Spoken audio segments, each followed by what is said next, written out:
Good morning, everyone. I am Tabitha with Tabs on Tap. Happy to see you all this morning. Hopefully, everyone had a really good weekend. I know I had a really good weekend. I, from what some of you probably already know, some of you may have been there. I did go out and attend Colonel Joe Adams' event on Saturday night, and I'll tell you what, on Wednesday when Joe Adams joins us, we're going to talk all about it. I am going to show some photos of Colonel Joe Adams with Marshall Teague. It was really great event to be able to get together with like-minded people. I was very lucky, to be part of the event, to be able to attend and to meet Marshall Teague. Colonel Joe Adams, he's so nice. He brought Marshall Teague over to me and introduced me, which I thought was super sweet of Colonel Joe Adams, who, of course, is a very sweet person. And so we're going to be talking to him again on Wednesday morning. Colonel Joe Adams, of course, of the Washington Guard. And if you have never been to one of these events, you really need to, even if you're not a member of the Washington Guard, go onto their webpage. You can subscribe. You can, subscribe to their email updates and some other things. And then the next time an event comes around, make sure you go because, you're honoring first responders. You're talking to like minded people. You have Colonel Joe Adams and his wife, Deanna, speaking to everyone. There's always a special guest, somebody who is certainly one of us. So Marshall Teague, really nice guy, definitely one of us. Hopefully we'll get to meet him again. Good morning, Brian and Allison. Yes, Allison, I wish you could have been there as well. I'm running. Whoa, my lights are falling down on me this morning. I'm I'm running a little bit late this morning because my camera would not come on. I don't have my lights fixed. I don't have anything done. I don't know what was going on. It's nothing with my system. It is just technology. It is literally just technology. Any show I've ever been on where we had video, it was the exact same thing.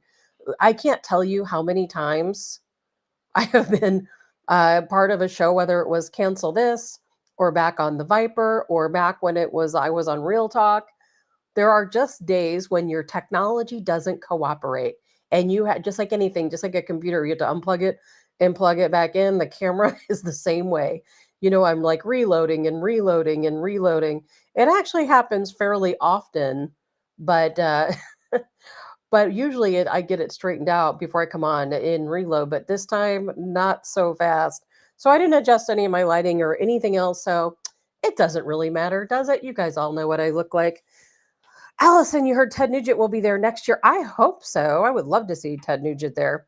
And I'll tell you what, there was a big crowd this time. There will really be an equally large crowd for Ted Nugent. Good morning, Dottie. Good morning, Karen. So much to talk about today. As always, on a Monday morning, again, I hope you all had a great weekend. I know I hop around from topic to topic a lot because I feel like there's so much news to cover that it's hard to do, really get into something with more detail. But today I want to spend some time talking a little bit more time. Good morning, Cindy and Genevieve, about a couple of different things. One would be Tren de Aragua, because you know what? They are the terrorist group that you didn't know about. Yes, you see them. I don't think you realize how far reaching they are. And I don't think you realize exactly what they're up to here in the United States. We're going to have a big talk, a really big talk about this because when I say it's not coming, it's already here. That's exactly what I mean. We all wait for somebody to yell Allah. What do they yell? Allah Akbar. No, that's not what terrorism is. Terrorism can come from many different sources. So don't sit around thinking that ISIS and Iran and all these people have all these sleeper cells and that's what they're going to be activating. It's already here. Don't wait for any of that. Don't wait and thinking you're preparing for that when what you've prepared for is already here. So we're going to get into that. Russia, believe it or not, I talk about Russia a lot, and no, I am not part of the paid media that's being paid to talk about Russia. We're going to get into the paid media that spreads Russian. I wouldn't call it propaganda because I think a lot of it is the truth. But I want to talk about Russia because Russia, Putin, as I mentioned kind of on Friday, but I'm going to talk about a little bit more today, has offered sanctuary to Westerners who feel like they have to flee their country because of wokeism. And I think you might be surprised by what's going on in Russia and how many people have left, not only the United States, but the UK to head over to Russia and give them an opportunity. And I'm not saying that that's something you should do, but I'm going to say that, you know what? The opportunity is there. We're going to talk about that. Good morning, Tammy. We're going to talk about Joe Biden and his vacation days. There's more to Joe Biden's vacation than what you think. We're going to talk a little bit about the jobs report, which we know they were cooking the books, but there's more going on. Missouri voting. There's so much to talk about today. And I hate it because so many people join us at 8 a.m. And then if you're joining us at 8 a.m., then you don't listen to the live show, that is, and you don't listen to the beginning, then you're missing out on a lot of news, because sometimes I cover the majority of news in the 7 o'clock hour, because sometimes I talk about things that are most important then. But hey, if you don't join into the show till later, you can always go wait till it's over and go back and listen to it again, the beginning part, the part you missed. Anyway, if you like the show, share the show. We're going through different phases here with the show, and one of them was trying to get my technology up and running. We're almost there. We're almost there. My second goal was to grow, viewership, grow followers, etc. So I'm in that phase now. Believe it or not, I have grown followers by 4,000 more followers than what I had when I started the show. So things are moving in the right direction, and that's because of you guys. If you like the show, share the show. That exposes other people to the truth, people who wouldn't normally maybe hear some truth, people who maybe are out there reading headlines and not doing the deeper dive. You can listen to the show here on my personal Facebook page.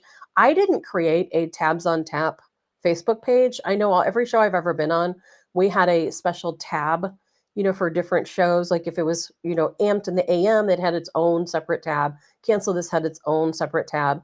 I left it under my own name because I didn't want to start all over again. It's really hard to create a new group or a new page and try to get everyone over there. And so I'm just like, you know what? It's just me. I don't have a co-host, and I might as well just do it on my own page. So you can go out and check my personal Facebook page under Tabitha Hassell to see the shows. So many of you are there. Tabs on Tap on YouTube, Tabs on Tap on Telegram. And if you go over to X right now, it's at my personal X page at Tabitha Hassell. I do have a Tabs on Tap page on X, but I haven't really used it. And I haven't done anything with TikTok. I haven't done anything with Instagram. Those are just two apps that I don't use personally. I have a thing set up like so many people do on Facebook, where if I make a post on Facebook, it automatically transfers over and posts on Instagram, but I don't really ever use Instagram. Some people I know send me messages there, and it takes me a while to catch up to them sometimes. But I'm trying to grow, trying to reach more people, and I'm not getting paid. Just so you guys know, this is not about money. I don't make 1 cent. As a matter of fact, I spend a lot of money on the show. I don't make 1 cent on the show. I'm not monetized on Facebook.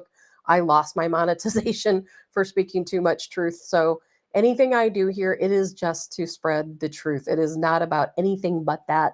I don't have any sponsors, haven't looked for any sponsors. Maybe somewhere down the road I will.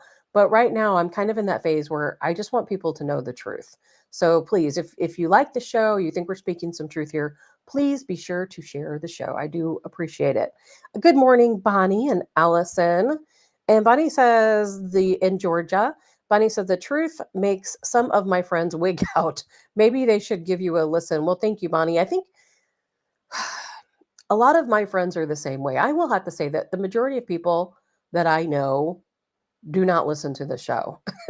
A lot of people I know don't even know I have a show, because you know what, a lot of people just, it's just everyone. It's just people in general. The world can be on fire and they're just worried about getting their nails done, or they're more likely they're worried about their family and trying to get kids from school and get kids to school and to sports programs. And people are just busy, and I understand that. And it's so much easier to look the other way.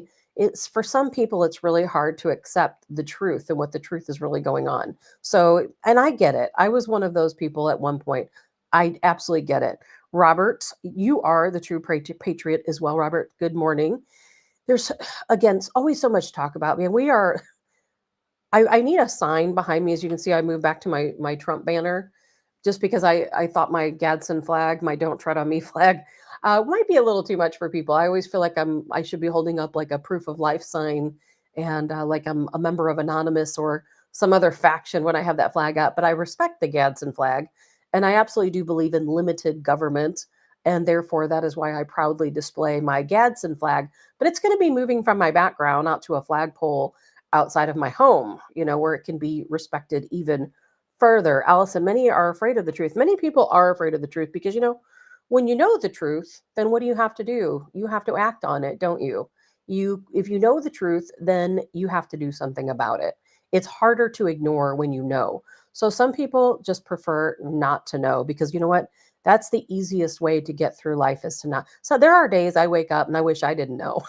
I'm not kidding. I wish there were days I could go back and tell myself, none of this matters, but it does matter. And it matters now more than ever. And I really hope that all of you are doing your part. I hope you're all planning to vote on November 5th or sooner if you have that opportunity wherever you may be located. Get out and vote.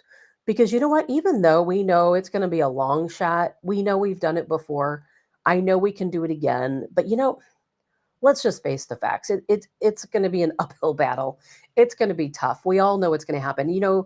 And then let's just say that we all do our part and we get out, we vote. We vote so much that we overwhelm the polls, and we have 100 million votes like we did the last time for Donald Trump. Well, guess what? I mean, then we're going to have to deal with Democrats not certifying the election because they'll never let him back in that White House. So you better be prepared. If you like some truth and you're worried, then man, you better be prepared. Jay says, some days ignorance would be nice. You're right, Jay. Some days it would be nice. There's mornings when I get up and thinking, what am I doing? Like, why am I doing this? I'm taking 2 hours out of my morning every day to talk about truth, not getting paid for. I'm actually losing money because when I'm on here doing a show, I'm not out working. I'm having employees work for me so but we have to do what we have to do to save our country.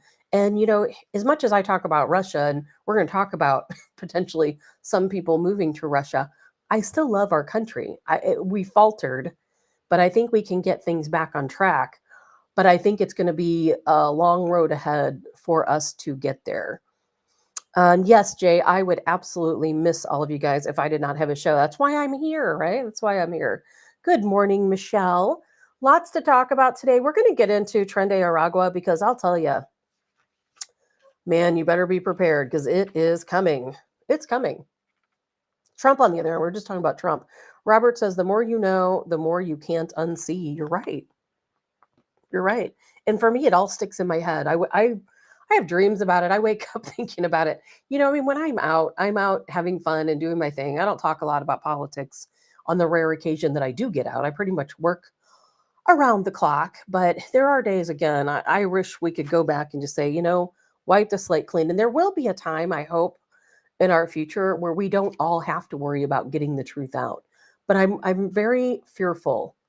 I'm very fearful that we have until maybe January to continue spreading some truth. And then I think we're going to go through a very dark period where we're going to really struggle with talking and having shows like this and communicating. I think we're going to have to come up with some other means of communication. I don't think that these platforms are going to be around that much longer. Good morning, Bill and Dottie. I have days I wish I didn't see it. I'm telling you. So as we know, Trump is going to debate Kamala Harris tomorrow. Oh, Cammy, I'll tell you what, I cannot wait. I don't have to work tomorrow night, so I'll be able to watch the debate. In fact, I wish that I would have planned ahead and held some kind of a debate party, or set up some kind of debate situation. But you know what? We'll be talking about it, of course, on Wednesday morning. And I can't wait. I've heard reports that Harris has hired a debate coach, someone who looks like Trump and acts like Trump so that she's less intimidated when she comes up against the real Trump.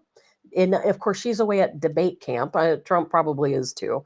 And, I keep reading all these news reports that Trump fears Harris and that he's so worried about the debate. I'm like, Trump is not scared of Kamala Harris. There is no way in a million years. He, she is a terrible debater. She's a terrible speaker.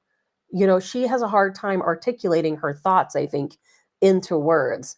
And she gets anxious and then she's got hand gestures all over the place and then she's cackling. And all she has to rely on is when she goes after him and says, "Oh, I'm speaking." I remember she said, "I'm speaking, I'm speaking." I wish I would have saved that clip for today.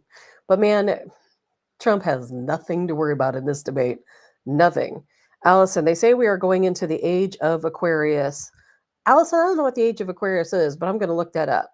Cindy, I wanted to have a watch party and didn't plan either. Are there going to be any in the St. Charles area? I don't know. If I hear of any, I will let you guys know because offhand, I have no idea if there are going to be any watch parties around. But if there are, who knows? Maybe I'll venture out myself. I made it out to Colonel Joe, way out in Washington, Missouri. From me, that's a 2.5 hour drive. I don't live close anymore. So, but I made it. And I'm in the St. Louis area all the time. I still work in St. Louis. So it's not out of the realm for me to make that drive back and forth. I'm quite used to driving almost every day back and forth to St. Louis. So tomorrow, the debate, we're going to have to make sure we watch that because, lots going on with Trump. I'm sure you guys realize the largest police union, the Fraternal Order of Police, has endorsed Donald Trump. I think we expected that. And, they're going to need him more than ever with Tren de Aragua out on our streets in mass numbers, because trust me, they're here. And there's a lot of other things he did too. I was going to say one of the things that Trump has talked about that he's going to do, there's a lot of things he plans. And the more that he plans, the more they are going to, the more they're going to take away from him. Some of the things that Trump is promising, I think are going to get him into trouble. And I almost kind of wish that, and I know he's saying and making these campaign promises for us because he wants us to know that he has our back. And I know he's aiming for a lot of the people who are on the fence, people who are worried about companies moving out of the United States. I know he's worried about a lot of people are worried about other countries like BRICS becoming more powerful, which technically they already are more powerful, but most people don't understand that yet. And I know people are worried about the US dollar. And I think that he thinks that by making some of these statements, he's going to be able to reach out and grab some of these people. And I hope he's right. But at the same time, some of the statements he makes, I also think make them come after him even harder. He wants to place 100% tariffs, 100% tariffs against countries who sell products in the United States that are doing business deals in any currency other than the US dollar. So that alone is a big deal because then we have countries who I think would have otherwise backed Trump who may go against him a little bit because they're thinking, okay, I don't like Harris, I do like Trump, but he's going to place all these tariffs against us and we're not planning on trading anymore in the US dollar. So we don't want him to be president. Then you got to worry, well, what are they going to do to keep him out? Putin is an example. Putin endorsed Harris. We're going to talk about that here shortly. And when Putin endorsed Harris, he did it with a smirk on his face because he knows the joke. The joke, is back and forth. And Trump knows it's a joke.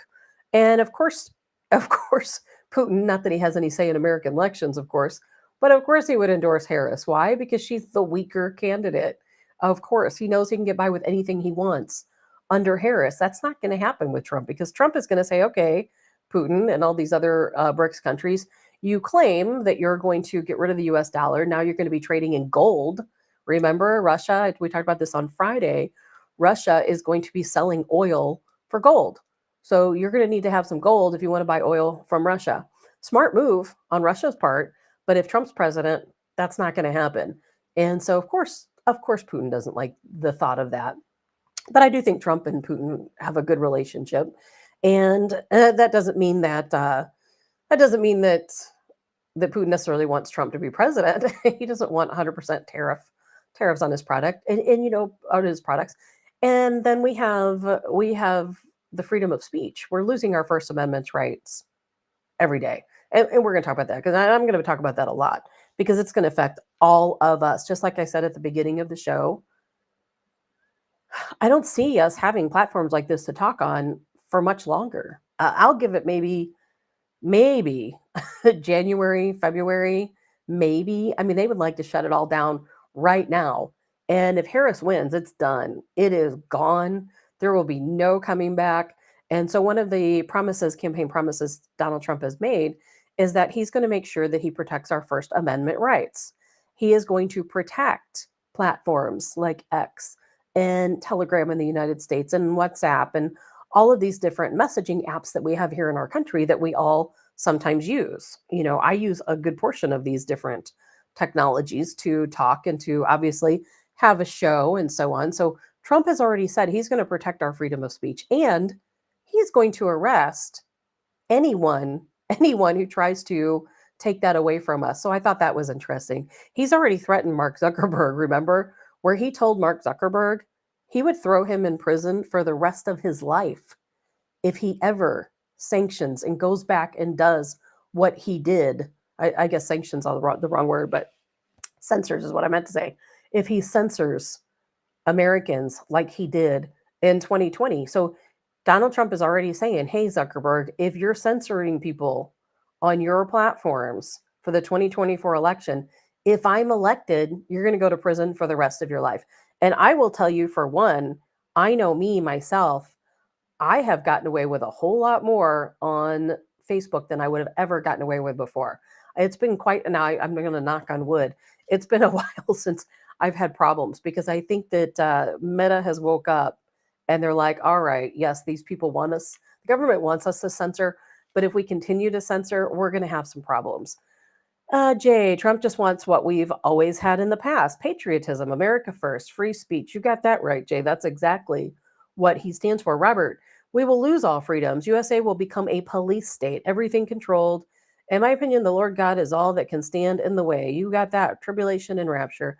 Man, you got that, Robert. Because they do. Here, let's go this route, okay? I've played this clip many times from Tim Walz, of course, Minnesota Governor Tim Walz, who may be your vice president in the near future. I may be moving to Russia myself if that happens. But I'm going to play this clip for you because I think it's important. And then we're going to play one of Harris saying the exact same thing. So this is going to show you where your First Amendment rights are going to go. I think we need to push back on this. There's no guarantee to free speech on misinformation or hate speech, and especially around our democracy. You hear that? There's no protection, right, under free speech, under Governor Tim Walz. He doesn't protect your free speech. In fact, if I can talk today, your free speech is threatened under a Harris Walz regime. Threatened.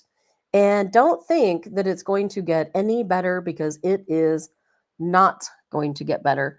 And I had another video for you, and of course, I don't know where it is. Here we go. Here we go. Take a look at this. It's a little bit longer. Y'all think this is okay? We will double the Civil Rights Division and direct law enforcement to counter this extremism. We will hold social media platforms accountable for the hate infiltrating their platforms, because they have a responsibility to help fight against this threat to our democracy. And if you profit off of hate, if you act as a megaphone for misinformation or cyber warfare, if you don't police your platforms, we are going to hold you accountable as a community. Like, I can't be the only one who thinks this is not okay. Like, it's the First Amendment. And no politician, I don't care who you're voting for, whether it's Kamala, Trump, or that one weird guy who was blabbling about on stage. We don't even know where he is now. We don't even know if he's still the president. I don't care who you support, but no one should be okay with a politician saying they're going to restrict your First Amendment right on social media platforms. I don't give a fuck about mouth-breathing racists spewing hateful bullshit online. It's the First Amendment. And for the people who are like, oh, no, it's a private platform and your First Amendment doesn't account. Shut the fuck up. Yes, it does. Because this is a government telling a private company to censor people's First Amendment right on their platform. That is the same thing. What the fuck is going on? Sorry, guys. I always try to give a warning about language, but these days it's so common, I guess there's no point in warning. So if you listen to my show, I play a lot of clips. And unfortunately, it's a sign of the times. Everybody uses bad language. I don't, not me, but everybody else does. Dottie, in their eyes, free speech equals misinformation. That's exactly right. They call it disinformation, don't they? And what they're trying to say, and their basis for all of this censorship, is that they don't call it truth. They call it lies and disinformation. So they believe that everything we say are lies. And, of course they do because they don't want the truth out. So that's why they want to ban these different apps and different platforms. And I talk about it all the time, and I'm probably going to continue to talk about it because you know what? Talk about it while you can. Because if there's anything you want to fight for your First Amendment rights, fight for your Second Amendment rights. The rest of them will all work out if you keep those two. So we have to fight hard. And trust me, they're going. And we all need to have another plan because if Trump doesn't win, we will absolutely lose our First Amendment rights. And then we probably will lose our Second Amendment rights shortly thereafter through gun buyback programs. And people are even talking about the Harris regime having people come to your door, to because they know where you live. They know if you have a registered weapon where they can come and find it. So don't think that they don't know where you are. You cannot hide, especially with satellites now. There's no hiding. There's no such thing as off grid anymore. Good morning, Karen and Robert. All that is missing is her mustache. Oh my God, that's so funny. Again, well, yeah, we'll be talking about that after the debate, won't we? So much going on in the world. One of the other things I want to talk about is U.S. job market. I don't know if you guys saw this. You guys are really up on things. Major shift. 1.3 million native-born Americans who are born here, naturalized citizens, born in the United States, lost their jobs. 1.3 million. Think about that. Then we have, 635,000 jobs going into foreign-born folks right here in the United States. So that goes to show the shift that's taking place in our country. 1.3 million Americans losing their jobs. And this report was done in August. This is for the month of August. Okay? This isn't like for the entire year. And then we have 635,000 of those jobs going to foreign-born folks that are right here in our own country. The UK, don't think that they're not, that they're not immune to this. In the UK, they reported that they are having the worst. I mean, they're having a really bad economy over there. They have so much going on. I'm at least thankful we're here in the United States and not over there. Their job index is down. It's the worst it's been, their employment rate, since 2013. Can you imagine that? 2013, and no one's going to talk about that. Jay says, jobs report points to recession that they want to say isn't happening. They've been saying there hasn't been a recession for a long time, but yet it is happening. Jay says, COVID showed how fast people would give up their freedoms. You know what, Jay? I'm glad you said that because I wasn't going to talk about this today, but we will. 9 citizen jobs are part-time as well. There are a lot of part-time jobs. Now, something to think about because of COVID. Nothing has ever went back. Remember how they kept talking about the new normal? Well, I'll tell you, and I'm sure you realize this, nothing has been the same. Did you guys see, if you live in the St. Louis area, Urban Chestnut has filed for bankruptcy? We had O'Fallon Brewery also filed for bankruptcy. Those are just a couple of the companies. But yes, Dottie, businesses closing, layoffs are front page news here in North Carolina every day. Absolutely. All across the United States, businesses are closing. Why? Because after COVID, people just don't go out like they used to do. I work in the film industry, which is why I'm going to make a point every day. Well, not every day, but I'm going to make a point at least once a week to talk about our local theaters. Because, again, that you can go to your local theater and support your local theater for a bargain. They all have different days in which you can have different specials. And we'll talk about that on another day. Don't let your theaters close. Don't let these businesses close. I know during COVID, we all got so accustomed to being at home, to going and buying our groceries and coming home and cooking at home or getting carry out and coming home. And we're all just staying home. And nothing has really recovered after that. How they say it takes, what is it? They say it takes 30 days to change a habit and then 90 days to make sure that becomes a permanent cycle for you.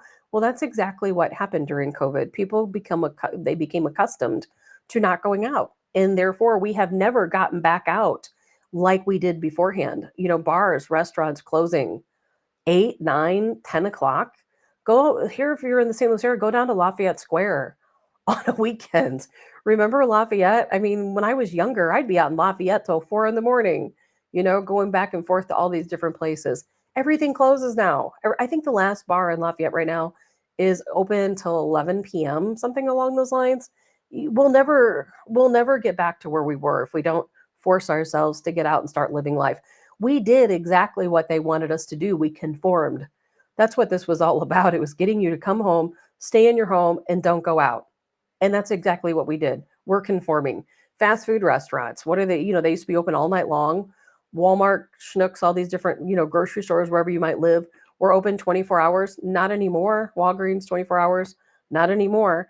You go to some of these places and there are towns. When I used to live in Winghaven, and in Winghaven, before COVID, everything was open till really late. And then all of a sudden, after COVID, nothing ever came back. All the businesses were short staffed. They were all closing at 8 o'clock. Even like the McDonald's is in the Winghaven area in O'Fallon, Missouri, started closing at 8 and 9 o'clock. It just doesn't. None of it makes any sense. But it's our own fault because we allowed them to do exactly what they wanted to do, and that is to keep us in our home, to stop going out. And then somebody on the comment line said, Dottie, we can't afford to go out. Also true. I went to the grocery store last night. I hardly bought anything. I bought the necessities, paper towels and trash bags and a few groceries. Nothing crazy. $184.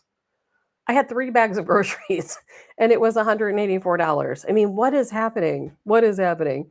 Robert, and accustomed to not working and getting paid. That also, uh, things have really changed. I don't know if we're ever going to get back to normal, but we did exactly what they wanted. So if you want to fight doing exactly what they want, start going out. These businesses, they're not going to stay open later if you're not going, if you're not patronizing them. I know where I live now, I'm in a rural area. There's not a lot here. But when I do get out in the evenings and I drive past some of these different fast food places, now I'm in an area that's right off the highway and there's a big truck stop here. So a lot of people, travelers, do stop in the area. So some places are open a little bit later than what they would be in other areas. But even here, if you go and look, there's no one at any of these fast food places. There's no one at the stores. I don't know what's going on, but there's no one. I'll go, even the Walmart here where I live, I'll go there. And I mean, this Walmart is like the only store around for 45 miles, maybe in any direction. And there will be days I go there and there's no one there. And don't chastise me for going to Walmart. I live in a town where the only options we have is Walmart or Rural King. So or Aldi. But our Aldi here in town is the same way. If you go there, there might be one person there, 2 people there. I don't understand what's going on. If people just aren't buying anything, if they're buying just so much less that you just don't see them. If more people are hopefully, like I'm trying to do, growing their own vegetables and buying their food elsewhere, somewhere that's a little bit more safe. I don't know what's going on. No idea. Lori, I think big part of the problem is that there are so many people that don't want to work. Most service industry businesses that I frequent have a help wanted sign. Lori, I'm glad you mentioned that because when I was just talking about the job reports and how 1.3 million Native Americans lost jobs, whereas 635,000, this is just for the month of August, of foreign folks in our country, I'm not going to call them necessarily citizens, foreigners in our country, took jobs, got new jobs. Well, it is true that a lot of Americans don't want to work. When I was younger, I mean, I was a single mom for many years. I could have quit my job. I worked really hard. I missed a lot of very important things, and sometimes I regret a lot of what I missed. As a matter of fact, I regret it almost every day. But I worked because I wanted to provide a good life for my son, and I could have easily quit my job and lived off of state aid and got, I don't know, HUD housing or something. Who knows? I don't know what people do these days. But I didn't because I wanted more for my son. I didn't want him to see me live that lifestyle. And then because the cycle carries on, right? And I'm not going against anyone who has chosen to do that. That's your business. You can do whatever you want to do. But the fact is there are people who truly need welfare. There's people who really do need welfare. And I understand there's women out there or men out there who are single parents, and it is literally the only way they can get by because it costs them too much money to get daycare or whatever your situation might be.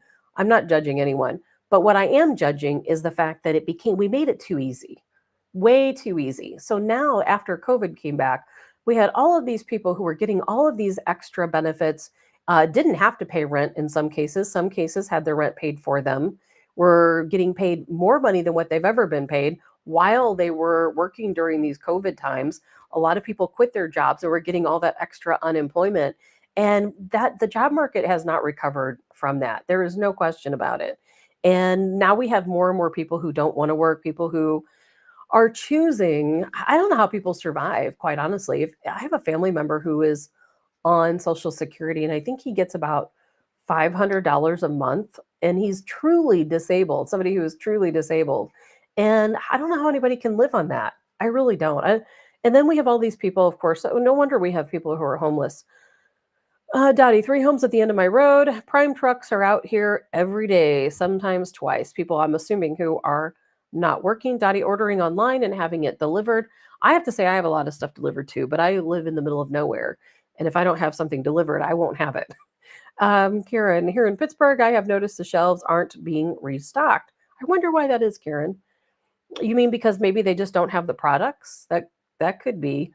I saw some reports about some different stores like Costco and Sam's, stocking different things, and people were wondering, well, why do they have all this stuff stocked? Somebody who was in the back room and saw, I mean, hundreds of big packs of toilet paper and paper towels and goods that you would need. Is something coming? Is something coming? And I'm glad how you guys drive me from one topic to the other. You're very good at that.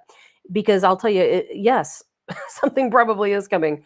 As a matter of fact, the United States, we just resumed a mandatory reporting at hospitals over COVID cases. So we're back to that again. Your hospital has to, it's mandated that they report how many COVID cases they now have. So that's going on. But here's something bigger, Vermont. Vermont is the second state. Massachusetts was the first to impose restrictions on public events. So they're canceling public events. They've already started in Massachusetts, now Vermont, over, I'm going to have to read this, Eastern equine encephalitis. They have so many cases of Eastern equine encephalitis in these countries, which goes back to West Nile, goes back to mosquitoes. We know there's communities. I know, Robert, you know of one in your area that is no longer operating, curfews, different things in different areas. Cities warning people, don't go out after dark, because if you do, you could end up with West Nile virus, which could lead to encephalitis and a bunch of other different things. So what are they going to do now? Are they going to say that the polls can't be open after dark? You can't vote when the mosquitoes are out? I don't know what's coming, but anything could be. Kieran says, let's see here. Oh, no, I already read that. So I don't know. Is something coming? I don't know. We have the first case of monkeypox reported in India. And if you know how India is and the cramped conditions that a lot of those people live in, how do you catch monkeypox? By very, very close proximity. Either there's a couple of different ways, of course, but when you have a pock, and I know this is disgusting to say, but also important to say, and it dries, it starts shedding skin cells. And those skin cells, if you're, let's say, sharing the same bed as someone, and those skin cells are on you from that other person's dried pock, then you can certainly catch monkeypox as well. So typically is shared from people who have prolonged contact sleeping next to each other. It doesn't have to be. Some people think that it only spreads in the gay community. That is not true. It is about who you sleep next to is how monkeypox spreads. You have to have prolonged contact. And so in India, where everybody's so cramped together, it wouldn't surprise me at all if it doesn't spread very rapidly in India. And if it does, that's going to be a problem because, of course, people leave India, they travel to different places and end up sharing it that way. You never know what's going on. But it's not as transmissible as the news would tell you. So don't even think that you have to fear about monkeypox, because you really don't. But just because you don't fear monkeypox doesn't mean that they won't try to vaccinate you for monkeypox, or that they won't try to close elections for monkeypox, or bring out mail-in voting for monkeypox, because they absolutely will do that. And I think that they will. So what's coming? I don't know. Probably something is coming, because it always is, isn't it? There's always something going on. Let's see, or something. I saw an update. We talked last week, of course, a lot about, we all know that there was that shooting in Georgia. Appalachia School, high school, and that was in Barrow County, Georgia. Of course, Colt Gray was the 14-year-old shooter. There's been a lot. Have you guys seen? There's a lot of information coming up about that particular case. Some very disturbing information. I thought, no matter how disturbing it is, there's no excuse for Colt Gray to have taken a gun to school, to have shot his classmates and teachers and a coach. And it's horrific what happened. But every every day I see new information released that tells us that could have been prevented. It could have been prevented. It did not have to happen.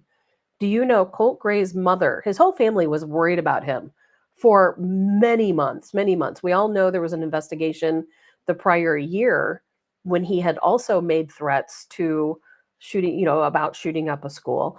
And then, of course, his family was worried. His grandmother went as far as going to the school, talking to counselors, saying that he needed help, finally getting him help. Just 1 week before the shooting, he finally had his first meeting with a counselor, far too late, unfortunately. And as you know, his father, Colin Gray, is facing some very severe charges. What is it? 2 counts of second-degree murder. I believe it's 8 counts of cruelty to children, and I think it's four. You guys can correct me if I'm wrong. I think it's 4 counts of involuntary manslaughter. And if you did you any of you see the hearing where Colin Gray was there? It was disturbing. He was rocking back and forth in his chair. People say, oh, that's self-soothing. Well, that's also a big sign of somebody who has some very serious psychiatric issues.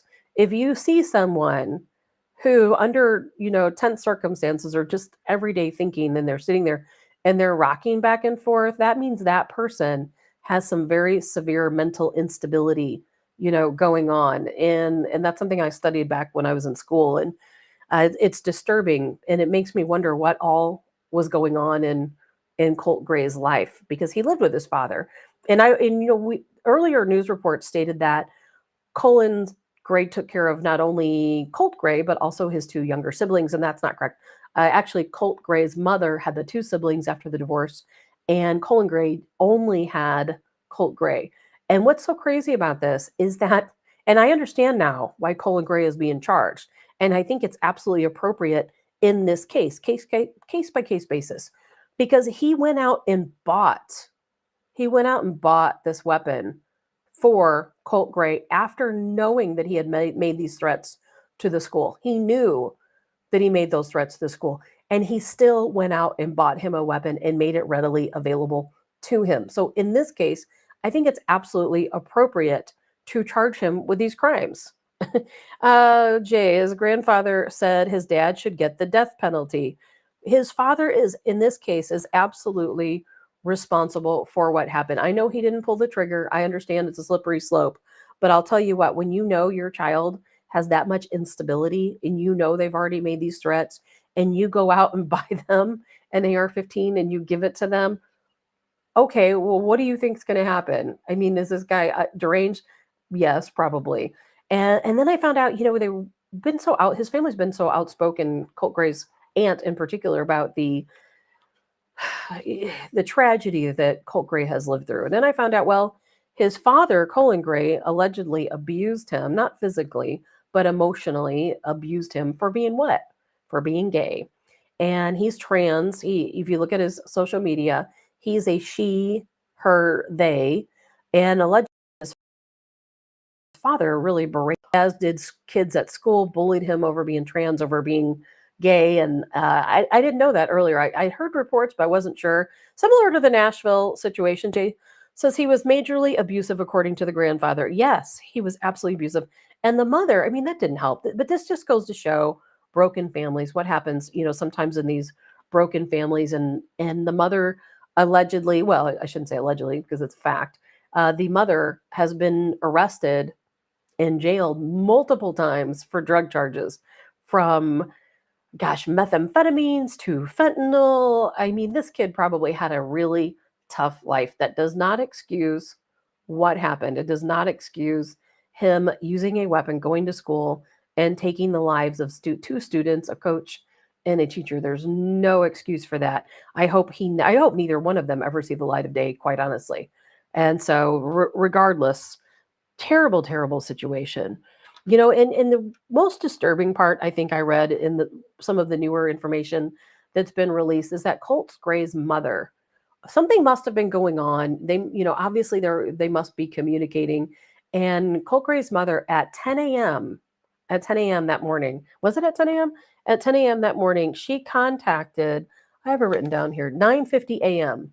Colt Gray's mother contacted Appalachia High School, and she said, I need to give you a warning. I think my son is up to something. I think you need to go and check him out and see what he's doing. Well, this is where the big failure comes in, because whoever took that call did inform somebody at the school, but they went into Colt Gray's classroom, and it took them quite a while to get in there. I think 20 minutes between the phone call and when they went into his classroom. In fact, he had already been in the classroom and left the classroom to start his shooting spree during this time. So, had the school acted a little bit quicker and got into the classroom sooner, they would have been able to see Colt Gray. They would have been able to talk to him to confiscate his book bag or somehow get the weapon away from him, possibly. We'll never know, but possibly. But it turned out to be a big mix up. The school, after Colt Gray's mom called the school and gave them this warning, they went into the classroom 20 minutes later, allegedly. And during that time, there was another kid there who had a similar name. This is how bad this situation got messed up. So the school official went into the classroom and found a different student. It was not Colt Gray, it was another student who had a similar name. And they took that kid's backpack. And Colt Gray wasn't even in the class. By that time, he had already gone out of the class and was off somewhere preparing for the shooting. So there's a lot of things that went wrong here in which this situation could have been prevented. A lot of things went wrong. And it's a shame that this happened and that these mistakes are made. And, it's not the first time, certainly not going to be the last time either, but it is highly unfortunate. And then I heard just 6 minutes after was it 6 minutes or 3 minutes? Just 3 minutes after that school official went into the classroom is when the first shots began. So a lot of people are questioning what took the school so long to get from this call and into the classroom and then the mix up with the other student. So a lot going on there. I don't expect any additional charges over that. Biden, speaking of Biden, because of course they're going to come after everybody's guns. That's how it always works, isn't it? Anytime there's a school shooting. Of course, this one they probably won't, since it was a trans student. They probably won't say a word about it. If it weren't a trans student, of course, they'd be all over the guns. I know you guys heard this. Biden, he missed 532 days. 532 days off the job on vacation. Now, good morning, Darren. I think we all know that he's never was actually playing an active role. I've said it many times, and I'll say it many more times. You can't convince me that he was ever even in the White House making any type of decision, doing anything. I don't even know if he's ever literally stepped foot in the White House before. And if he has, I don't think he was any capacity to make any kind of decisions. I think that they, had him on the fake White House stage, gave him remember all those blank books that he was supposedly signing, and then people looked up close and it was blank. Remember that? All those executive orders on the first day, what was it, 70 something executive orders he allegedly signed? 532 days. Okay, now he's only been in office, if you want to believe that he's in office, 1,326 days. Of that time, he missed 532 days for vacation. Now, that might not seem like that big of a deal. People are going to say, oh, well, he's still working. He could be working from home. Yeah, that's exactly the problem. He is working from home. And why is it a big deal that he took 532 days of vacation? It wouldn't be if he were Trump or even Obama or some of these other, former presidents, because in the past, it was always a precedent that if you were the president of the United States and you took a vacation day, or you were at home, or your weekends, or whatever it is you might be doing, if you're at your home, you have to keep a visitor log. And anyone that comes in and out of your home should be logged. This person was here, this person was there, same as the White House. Any visitor that comes to the White House to visit Joe Biden has to enter onto this log. And it's supposed to happen when he's at home or on vacation or anywhere he is. But with the Biden administration, they did not adhere to that policy. Trump did, even Obama did. All former presidents have. but not Joe Biden. So on these 532 days, Joe Biden was not in the White House. Well, guess what? He kept no visitor log. We know because we've seen the reports that people have met with him at his Delaware home. We know that people have met him when he's not been at the White House, but there's no visitor log. We have no idea. So why it is so important that he took these 532 days is because what was he doing during those 532 days? Who was he meeting with? What kind of plans were, taking place? There's a reason for the log because it's accountability. When someone visits you and you log that they were there, well, you're also letting people know, well, why are they there? What is going on? Why is this person at the White House? Why is this person at Biden's Delaware home? It's in a log. You know why they were there. Well, we don't know because they didn't log it. We have no idea. So he could have been having all kinds of deals made. He could have had all different types of people coming in and out of his Delaware home conducting business. And I think that a lot of people don't understand how incredibly important that is. Jay says, there's a record, they won't tell anyone. Well, there's no log. They didn't keep a log. That's for sure, Jay, because that's been widely reported that there is no log. Of course, they know, the deep state, the cabal, whatever you want to call them, of course, they know who was in and out. And of course, that'll never be made public knowledge. But there is no official log like every president in the past has kept. So there's no way we can do record keeping.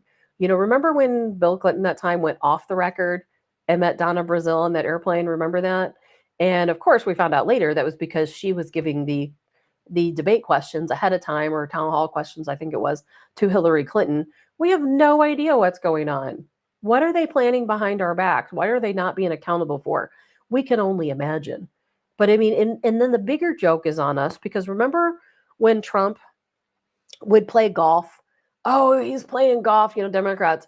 He's been playing golf for 2 days, not taking his responsibilities seriously, not in the White House. And then he would take a vacation and, oh my God, he's flying in and out on taxpayer dollars, that's our money, and he's going on vacation. And remember all that? It was insane. It was absolutely insane. But here we have Joe Biden, 532 days on vacation. What about that taxpayer money? He's getting paid a salary. Unlike Trump, who didn't take the money, Joe Biden is taking the money. He's taking his salary. And what other job could you do where you were on vacation for more days than what you were in your office? There's no job that would put up with that. It just drives me insane. Absolutely insane. The hypocrisy on the left. It is absolutely ridiculous, the hypocrisy on the left, that it's okay for Joe Biden to miss 532 days of his 1,300-day term, but Trump goes on vacation a day and he is like absolutely blasted. Man, that makes me mad. So it's crazy, and it's all just fake. I don't know, I'm not always good at pulling up photos, but I want to show this to you because it is, everything you see is fake. It's all fake, including this photo, if I can get it to pull up. My system doesn't always allow me to pull up photos, but I'm going to try. Okay, here we go. Do you see this? I'm going to try my best to make it bigger. I don't know if I can. But if you look at this photo, now take this with a grain of salt. I can't confirm this is true, but it's being talked about by quite a few people. But if you look at this photo, and it shows you how fake the Harris campaign is. We've talked about how fake her campaigns are to begin with. But if you look at this photo, she's standing there, she's posing with this little girl. And if you look at this person's cell phone, and this is why I say take this with a grain of salt. But if you look at this person's cell phone, there's no Harris. There's just a little girl standing there with her arms outstretched, as if maybe Harris was never there and they went back in and superimposed, photoshopped Harris into this photo. I don't know if it's true. There's some pretty good sources out there who are saying it is true, and Laura Loomer being one of those. So I don't know, but is it? So I want you to show you guys the latest the latest ad, because you'll get a kick out of this. Kamala Harris was given one important job as vice president: monitor and control our southern border. How did she do? Did she take the job seriously? Did she do all she could to protect American citizens from an invasion? Did she do anything at all? You haven't been to the border. And I haven't been to Europe. And I don't understand the point that you're making. Here's her grim scorecard.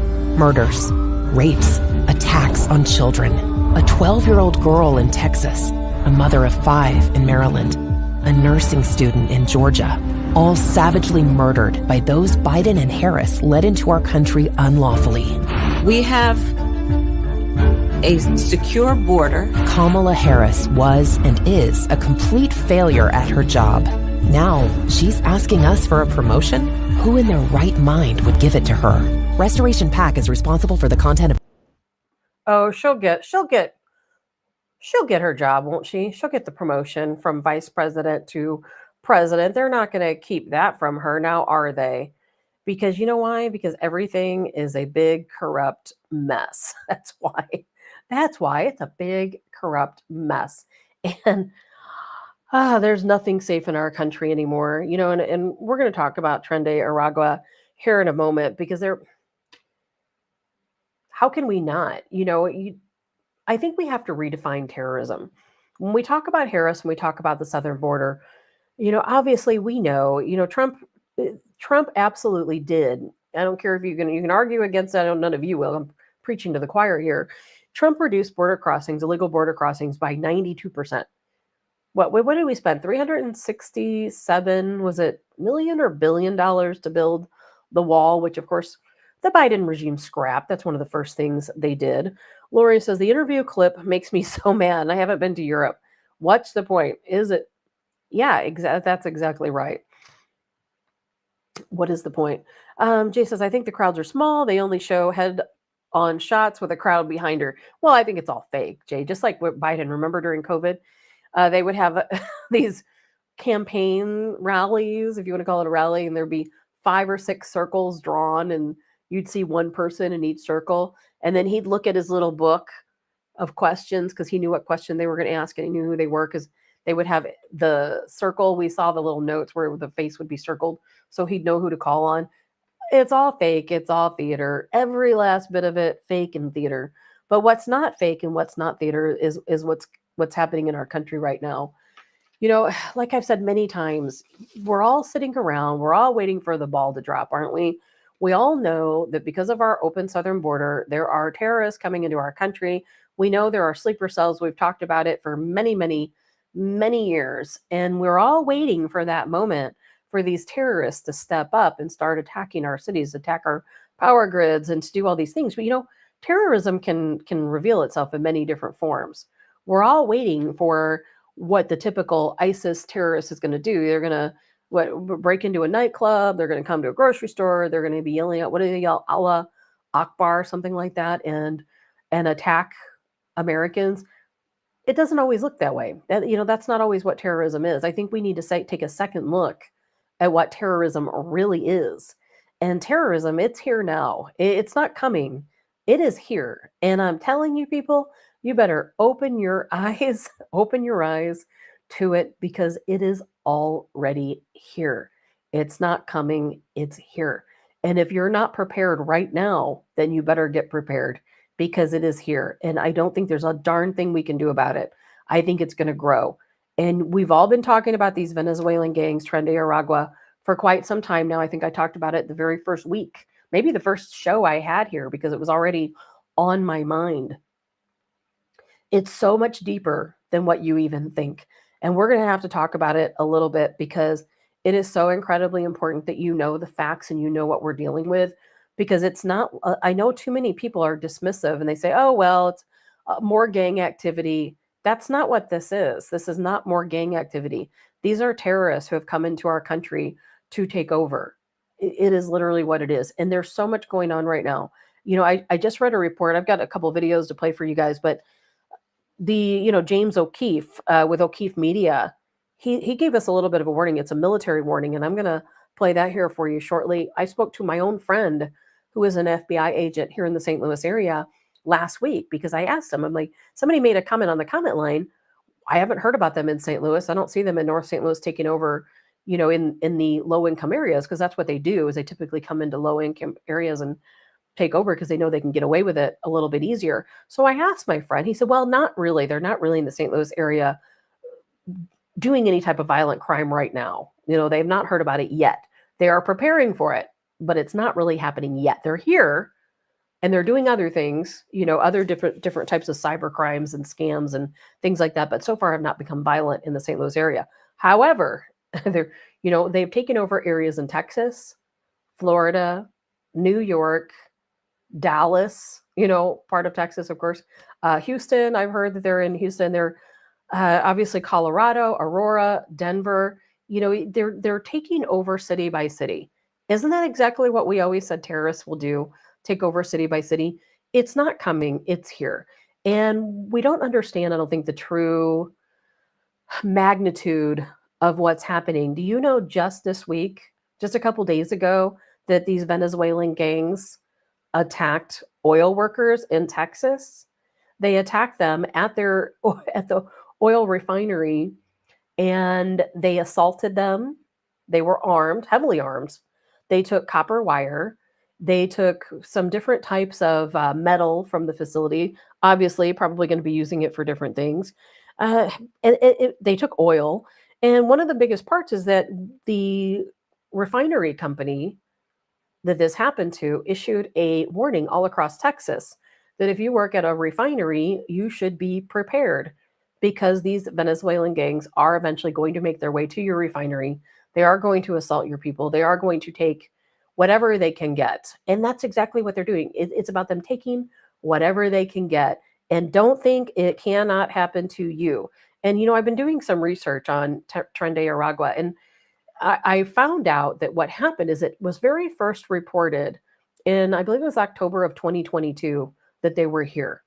It was reported that they were here in the United States. They had crossed over our southern border and they were in Orlando, Florida. That is the first city they settled in, was Orlando, Florida. Thousands of Venezuelans crossed our border at that time and settled in Orlando, Florida. Since that time, it's estimated there could be as many, this will blow your mind, and I think this is a very low estimate, as many as 50,000 Tren de Aragua gang members here in the United States. And that blew my mind, but I still think the number is probably a lot higher than that. And what they're doing is they're mixing in with different migrant caravans that are coming across. You know how we always watch those migrant caravans and we're like, oh, it's all men, it's all men. There's only a few women. Well, that's why, because these people are coming over from Venezuela. And the origin of this gang, and we always talk about them being a prison gang. Well, in the country of Venezuela, things are very different there than they are here. Prisons work in a completely different system there than they do here, at least after Tren de Aragua was created. So back in Venezuela, now this was under Chavez, not Maduro. So prior to Maduro, Tren de Aragua started taking over the prisons and different areas of Venezuela. Now, what ended up happening is they became such a powerful force within the Venezuela prisons where they were running the entire community, the entire city around them from prison, sex trafficking, drug trafficking, violence, robberies, burglaries, all these different things from prison. It got so bad that the country had no choice but to hand over the prisons to the gang members. So then the gang members are running the prisons. Now, technically, they're still in prison, but a prison there, again, they turned it into something different than what our prison looks like. Their prison under Tren de Aragua became a city. And in that city, they would have restaurants. It was still a prison, but they would have restaurants. They would have bars. They would have nightclubs. I mean, this is within a prison because you let the gangsters run the prison, and guess what happens? They turn it into their sanctuary. So that's exactly what happened. Now, in Venezuela, some of you may know this, some of you may not. Venezuelan government works a lot like our government here. Now, under Chavez, it was a little bit different.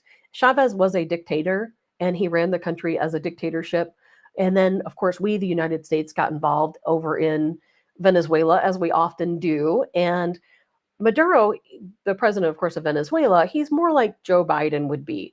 He is the face of a country, but it's really a cabal that runs Venezuela. It's a group of people, not Maduro. He's just the face of the country, and he's the spokesperson of the country, the ambassador, the PR person, whatever you want to call him, just like Joe Biden or anyone else, unfortunately, in our country, except for Trump. And so the group that really runs Venezuela, it got to the point where there was nothing they could do. They were overpowered by these gangs. And at that point, the gangs had grown there to just massive, massive numbers. And of course, you know, under Maduro, they're like, okay, well, we don't want these gangs in our country anymore. Let's just let them go. And of course, that's when they opened up the prisons and allowed them to leave. And they started growing their foothold in. And now this was not allegedly Maduro or this cabal that runs Venezuela's idea, or they didn't orchestrate them coming to the United States. I'm reading and hearing that just happened organically because they went to Brazil, they went to Puerto Rico, I believe there were some of them went to Puerto Rico, they went to Colombia, Bogota, Colombia, and then they started spreading out to all these different countries, and then of course naturally they're going to end up here in the United States. So there's a lot of history to it, a lot more than we can get into today of how they began, what they become, how many there are. And there are hundreds of thousands of Tren de Aragua all across the world. And now here in the United States, they're here and they're in almost every city and they're doing all types of different crimes. They're robberies, burglaries. They've amassed millions of dollars here in the United States, millions. They were already a very wealthy gang before they even came here. And, we talked about them being in Aurora, Colorado, which, by the way, remember how we were all hyped up about Aurora, Colorado? Oh, the Hells Angels are going there. They're going to sort this out. They're going to get them out of that building. And then, of course, Aurora police stepped up and they said, oh, no, we're going over there. We're going to make some arrests. We're going to straighten it out. Whatever happened? Whatever happened? Did you notice that just dropped from the news? Nothing ever happened. We knew the Hells Angels were not really going. Wishful thinking. Nothing ever happened. Then we hear, oh, there was 4 arrests. Well, the 4 arrests they made were not at the apartment. Maybe they were related to the apartment, but the people that were arrested were people who were arrested on a totally separate shooting that took place somewhere else in the city. But now, all of a sudden, that apartment building is closed and the owner is selling it. And he claims he's being forced to sell it because of what happened. There's a gate around the apartment building. So what happened? What went down? How did the police get them out? I would like to know, and I'm going to try to find out. But all of a sudden, the whole story just disappeared. No one's talking about it anymore. And of course, they were running more than one apartment building. But the one building in particular, I don't know what happened. I thought it would be all over the news. I figured there'd be a big shootout.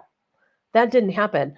I am thinking, now this is only my own speculation, because this is how we in the United States operate. And based on my FBI friend also, who told me that police are scared of this gang. They're terrified.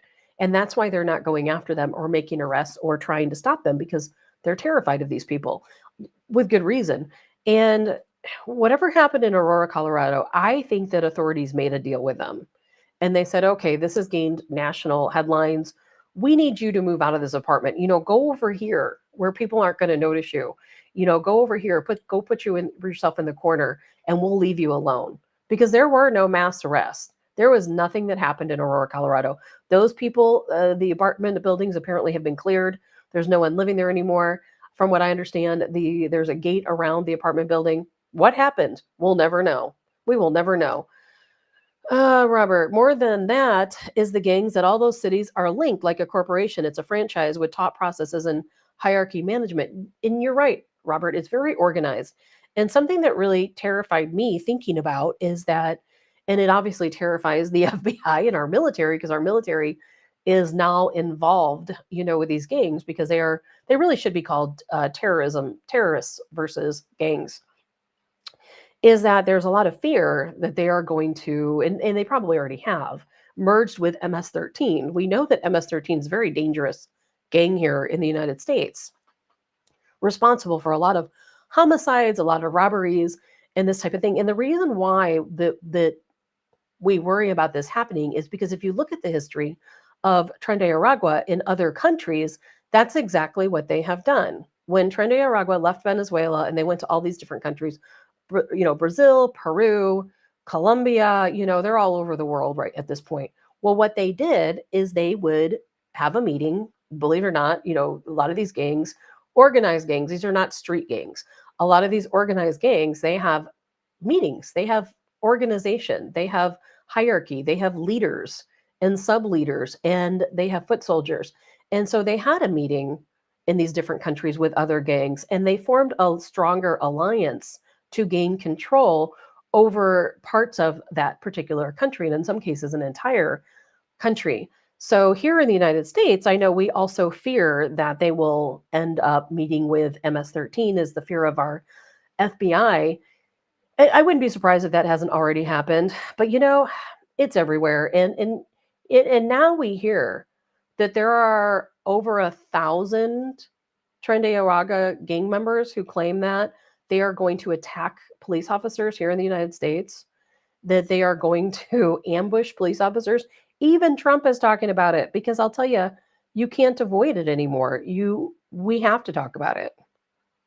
Just yesterday, it was reported that more than 1,000 members of the savage Venezuelan gang Tren de Aragua are plotting to conduct ambush attacks on police and law enforcement in the United States. All the while, Harris and Biden sit in the White House and try and figure out who's dumber.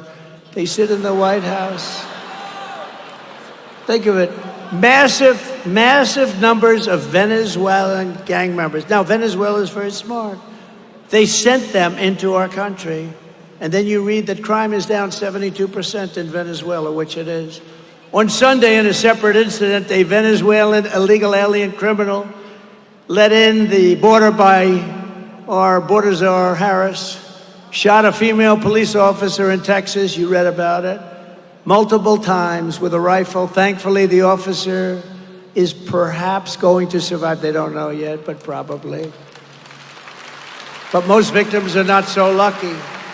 In Texas last month, 12-year-old Jocelyn Nungari was tied up, sexually assaulted, and strangled to death by two illegal aliens who Biden and Harris released into the United States. If Border Czar Harris stays in charge, every single week will bring never-ending streams of illegal alien rapists, bloodthirsty killers, and child predators to go after our sons and our daughters and our wives and our husbands.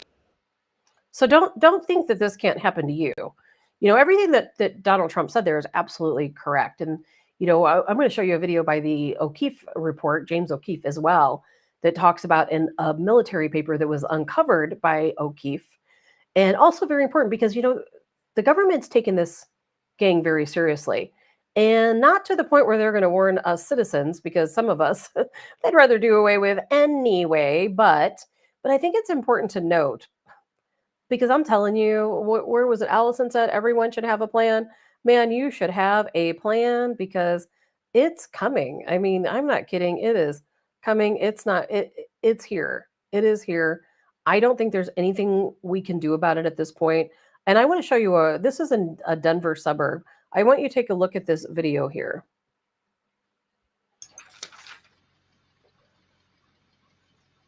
Now, there's no sound here, but as you can see, these are members of the Tren de Aragua gang breaking into a home in a Denver suburb. And this is coming to a home near you. It's coming to your home.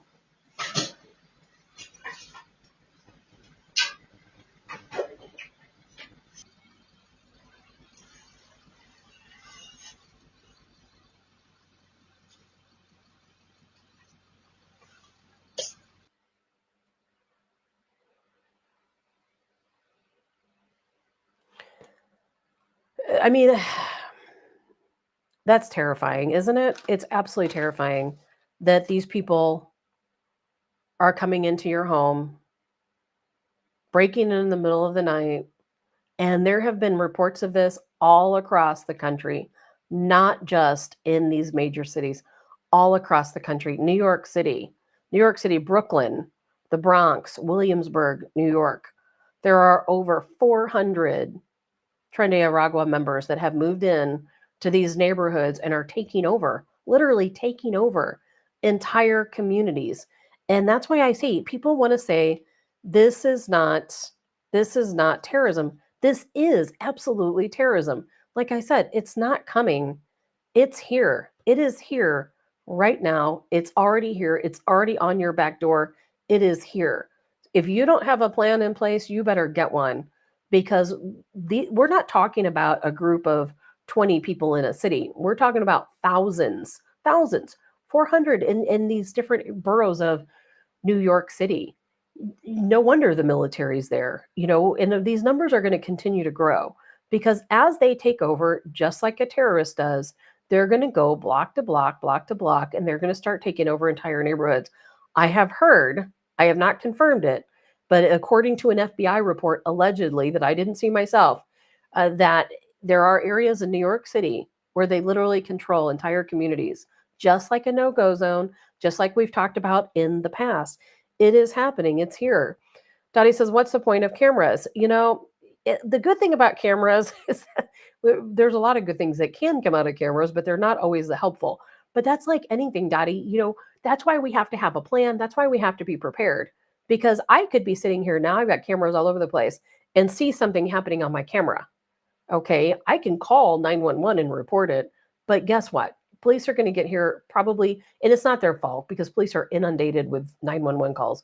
Certainly not their fault, but you are responsible for your own safety. You are responsible for the safety of your home, of your family, anything in your home, because if you're not prepared, if you're not ready to defend yourself and your home, you're not going to win this.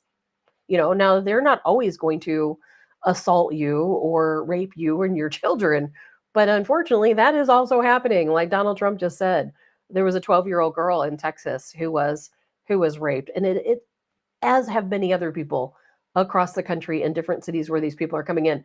One thing though that I want to note is that we'll all say, well, we haven't heard about all these crimes, we haven't heard about it. Well, now since this has been happening since 2022, part of the problem is that we just didn't know. We didn't know. We didn't understand that is what was happening. We didn't understand it. Now we can go back and we can look at these reports of these different gangs that have been breaking into people's home and assaulting homeowners, raping literally women and children. It was all part of this gang. And it's just now all putting the pieces of the puzzle together and going back and looking. Not, of course, not all cases are related to the gang, but so many are. And Dottie says you have to depend on yourself. That's absolutely right. If you can depend on anyone, it is yourself. If you're not prepared, get prepared because it could very easily come to a home near you. It could be your home. And as this group continues to spread, think about this, all the millions of people coming across our southern border, we don't know who they are. Maybe 20, when they give you numbers and they say, oh, there's X number of million people that cross, X number of unaccompanied children, X number of men. Well, that only accounts for about 20% of the people that come over. Because these Tren de Aragua gang members, they're not the ones checking in at the desk asking for, their free benefits. These are the people who are crossing in the middle of the night where they know there's no border control. They're mixing in with the caravans and pretending to be somebody that they're not. I would guarantee you there are so many more. A report I read was about 50,000 in the United States. I bet it's probably 3 times higher than that. And we're soon going to find out. Allison says, if they come into our home, they will meet Smith and Wesson. And that is how it should be, Allison. I hope if they come into any of your homes, they meet Smith and Wesson, because man, I hope that you understand that we have to define what terrorism is. It is not going to be that sleeper cell necessarily. It's not necessarily going to be a Muslim ISIS member that's coming into your community, committing a terror attack at a baseball game or at Six Flags or some other big event that we all fear. We've all been taught that when it happens, it's going to happen at some big event. It's going to be big scale. They're going to attack our power grids. No, these people are already infiltrated our country. The invasion has already begun. They're already here. It's already happening. They're already going to businesses and extorting businesses, stealing from businesses, burglarizing businesses. They're already going to people's homes and breaking in and assaulting people, stealing everything you have. It's already happening. So wake up, realize this is terrorism. This is the thing we've all prepared for. It's here. It's happening now. We've been preparing for this for a long time, but too many people aren't seeing it because they expect it to be the Muslim man. That doesn't have to be the case. It does not have to be the case. And I hope people wake up and realize exactly what's going on. Because, man, I cannot tell you enough to be prepared. Be prepared. And if I were you, I would stay out of New York City, quite honestly. 400 of these gang members, those are the ones we know of operating in Brooklyn, the Bronx, Williamsburg, New York. Stay out of New York City. Don't go there. But you know what? Hey, Russia has a plan for us, don't they? If you're tired of wokeism in our country, Russia has a plan. I talked about this last week where Putin stated that he was going to make it easy for Americans. If Americans want to come to Russia, he's going to make it easy for us. And that's exactly what he's trying to do. And sorry, I'm trying to find some of the school referendums that I wrote down about what they're doing in Russia. So as of right now, Putin announced that typically when you go to Russia, if you want to move to Russia or relocate to Russia, you have to know the language.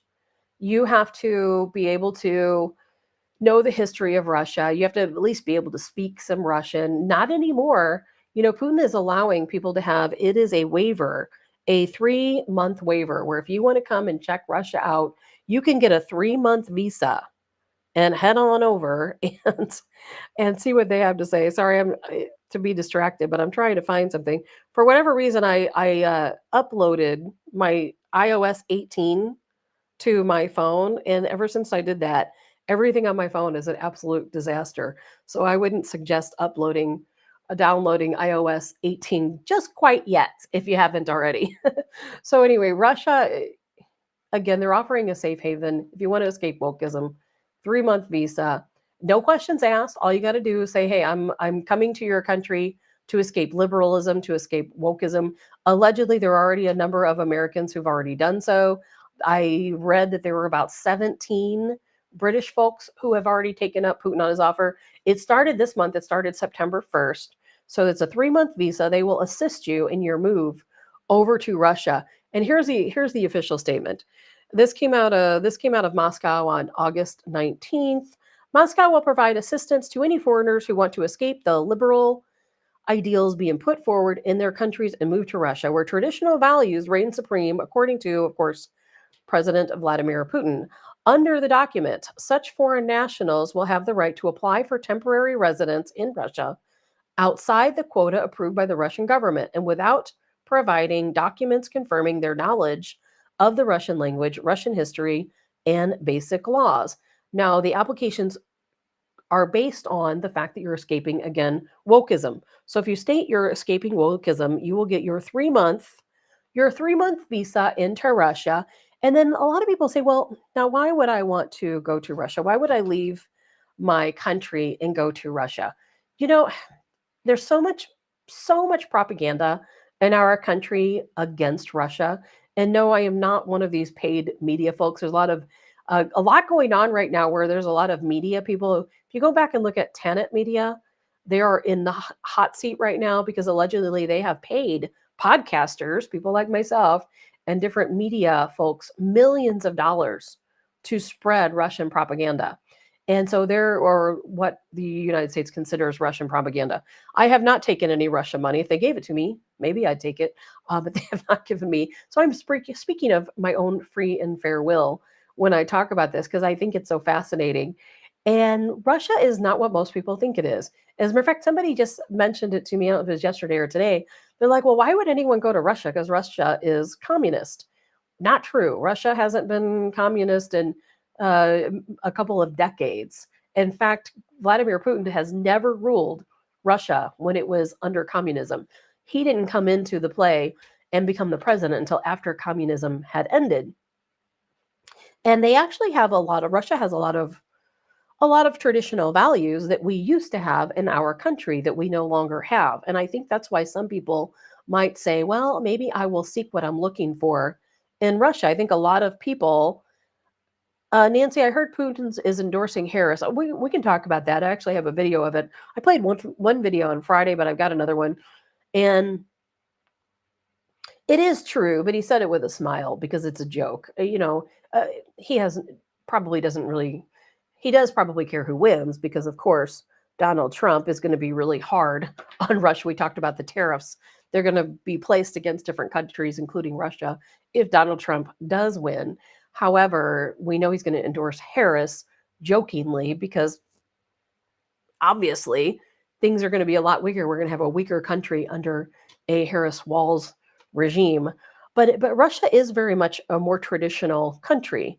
And the United States, man, we've been throwing propaganda out there for a long time against Russia because, of course, we want all of our Americans to stay in America and be little worker bees for the government, for the cabal, right? We don't want you to escape and go to a country where you might have a little bit of freedom.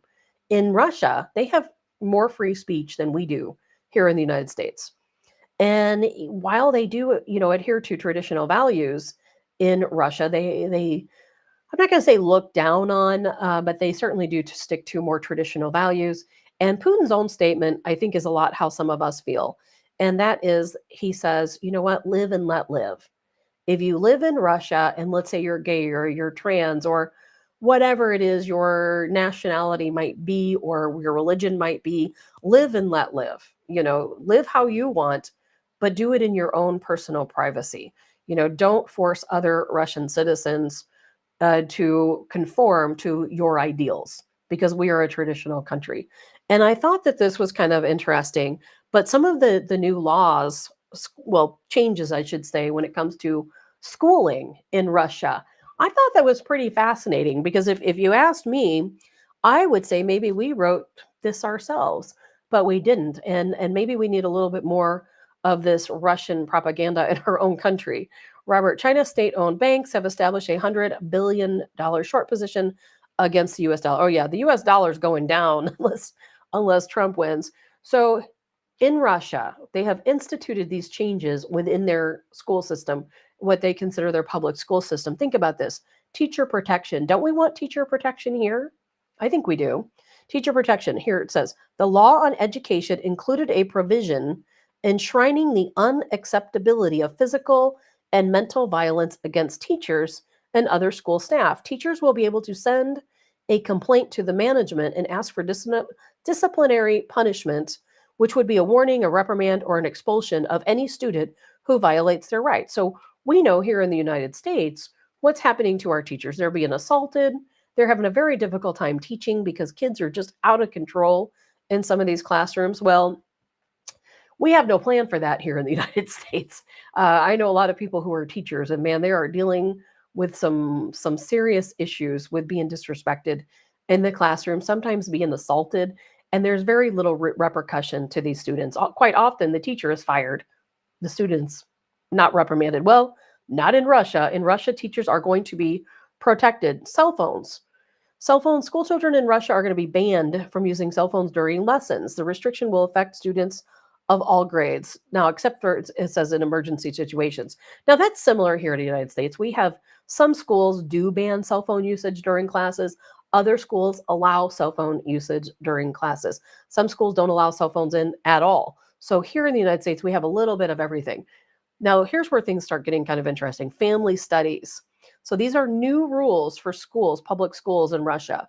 A new subject for pupils of grades 5 through 9. Children will be told why people get married, how to avoid conflicts in the family, what a healthy lifestyle entails, how to run a household, what help is available for families with children. So if you attend school in Russia and you're in the grades 5 through 9, you're going to learn about family values. You're going to learn how, if there's something your family needs, if you have children, how to get that help. Because of course, Russia, like any other country, there are people there who do need help. The economy is not good anywhere. Russia's economy is better than ours, but there are still people. So what a healthy lifestyle entails. If you're a student, again, in Russia, grades 5 to 9, these are some of the things you're going to learn. Now, don't you wish that students in the United States learned these same things instead of learning that boys can also menstruate? I kid you not. It pains me to say that, but that's what they're teaching in American schools. Physical education in Russia.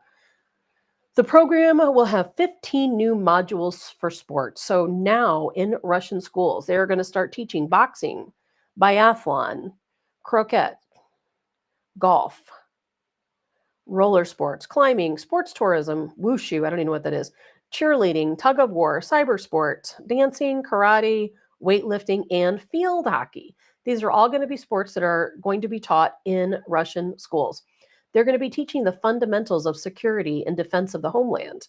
So they're going to be teaching kids about, let's see here, the history and structure of the Russian armed forces, the subordination and execution of orders in the army, purpose and characteristics of different types of weapons, provisions of the statute of arms.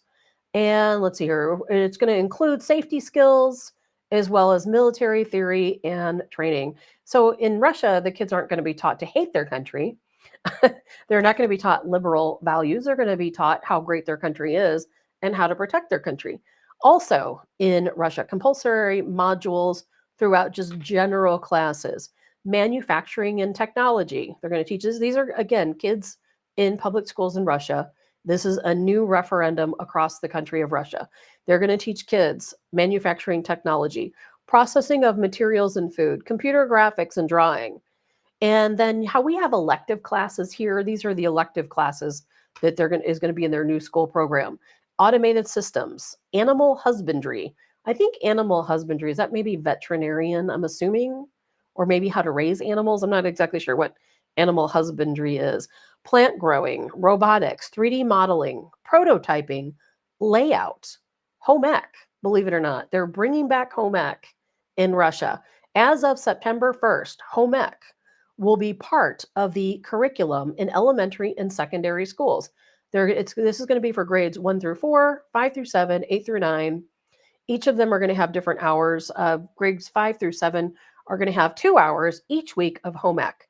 They are going to learn technologies, professions, and manufacturing, technologies and manual processing of materials, design and modeling, information and communication technologies. So, Allison, animal breeding, thank you for that. I thought it might be that, but I wasn't really sure. Brenda, sounds like I might like to move there. A lot of people probably feel like they might need to move there. I mean, isn't that what we all want, is traditional values? And again, live and let live. I'm not against anybody who wants to live their life however they want to live it. I just don't want them beating down my door, forcing me to live a certain way. I want to live my own life. I believe in live and let live, but other people on the very far, 2 to 5% on the left, they don't believe in live and let live. They believe that their way is the only way, and they want the rest of us to conform to their ideology. And, here's the thing about Russia schools, and the reason why I'm talking about this is that why isn't it the United States? Why? And I'm not suggesting people pack up and move to Russia. I am telling you that it's an option. If Harrison Walz win, it's an option. And I think that the doors will be open for you to pack up and move to Russia. We could, establish our own little expatriate area there in Russia. But and Todd says, I wonder if the food in Russia has as many chemicals as ours does. I don't know. I don't know a lot about Russian food. I do know, Todd, that Russia does make a lot of their own food in their country versus having it imported in, because they have so many sanctions from so many different countries that they have learned to make their own products. Putin, one of his more famous statements was when Switzerland posed sanctions against him. They were against Russia. People in Russia really liked Swiss cheese, and they forced all these sanctions on them. And they said, okay, we're no longer, going to ship cheese to you, import cheese to you in Russia if you don't follow whatever the European Union wants. Well, Putin said, forget it. We'll learn how to make our own Swiss cheese. And they did. When McDonald's was giving Russia a hard time over Ukraine, well, what happened? Russia closed all the McDonald's. McDonald's left, and Russia created their own Big Mac and their own McDonald's food. So there is a way. But my big issue is, and the reason why I'm bringing this up, it's not because I want you guys to move to Russia. It is because we need these values in our own schools. Why is it that Russia is doing this? Why not here in the United States? Why are we not bringing these values into our public schools? I don't understand. Robert says 78% of fighting age men are unfit to serve. Let that sink in. Yeah, we are not ready. We're in big trouble. We're in big trouble here in this country. Under Donald Trump, I think that we could maybe get our public school system back on track. I don't know, maybe. I hope. It's not going to happen under Harris Walz, that's for sure. It was never going to happen under Harris Walz. There's no way.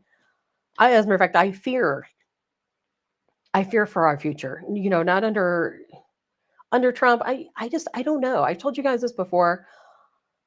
I hate to be so pessimistic. I don't know that we're ever going to be the country that we have been and that we want to be. I don't know if that's ever going to happen again. I think we're facing some very serious challenges ahead of us. But I would like to know, why is it in our own schools we don't teach our children home ec? We don't teach them about parenting.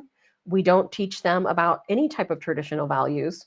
We don't teach them about the Christian religion. As a matter of fact, the Christian religion is pretty much banned from all public schools and many private schools. We don't even have trade classes anymore in most schools. We are not teaching kids how to survive. We're teaching them how to leave school and live off the government is pretty much what's happening. Why don't we instill these same values in our American schools?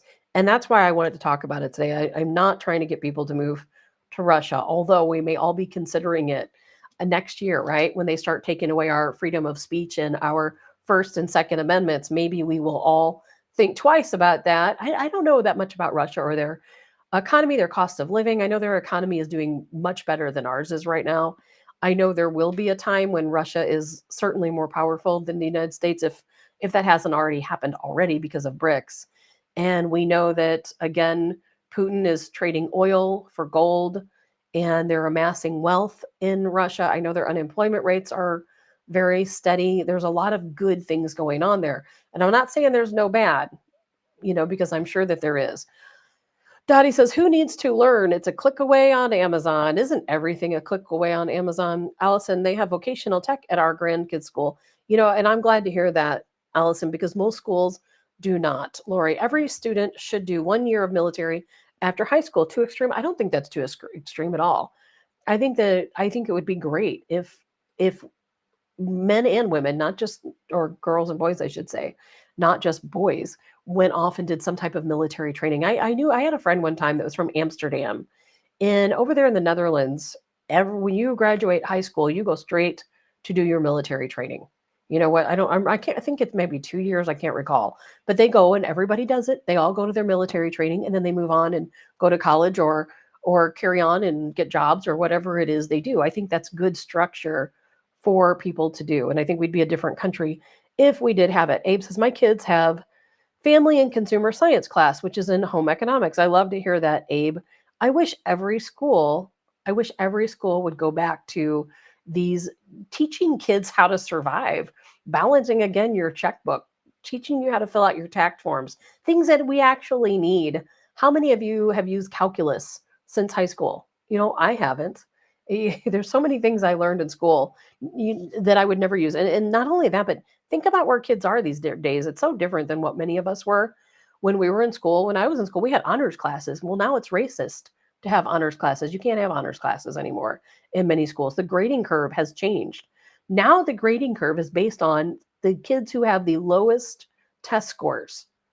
They base the learning curve on the kids who have the lowest test scores because it's more important in the United States to be fair, to bring those kids up versus taking smarter children and putting them in these different honors classes and giving them better grades. It's racist to do that. It absolutely blows my mind. Allison, I would not encourage my grandson to join the military in this environment. That's a tough one, Allison. I went through that because my son, man, he was hell-bent on joining the Army or the Marines. And oh my gosh, when he turned 17, we had recruiters coming to the house. We had meetings with different recruiters. And it was a very stressful time for me. And as a matter of fact, for many years, he wanted to join the military. And I hate to say it that I discouraged. I feel like such a bad person for that because I love our country. I love our military. But my views are right now under Obama or under Harris or under Biden, what are we fighting for? We're already just pawns. You're going to send my child off to war and lose his life over what? Over more power, over oil, over gold, no, and no. I say over my dead body. Are they going to drag my child out of my house and send him over to Ukraine to fight against Russia. And that's happening right now, unfortunately. And Brenda, in our district, you can't give below 50%. What is that? What is it called? No Child Left Behind, where they are graduating kids, from one class to the next, even if they haven't learned the material. And now I just reported this, a couple weeks ago. Now they're in many schools across the United States, they are graduating kids. They no longer care if you can read and write or do simple math. You will still graduate high school. That is actually happening. It was in the news. It's everywhere. That's insane. Our world is crazy, and it gets crazier every single day, every single day. So many things to think about.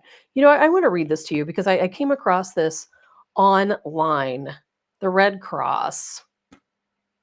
When you think the Red Cross, I always think of the Red Cross as a good organization. I mean, I know they have their issues like any other organization.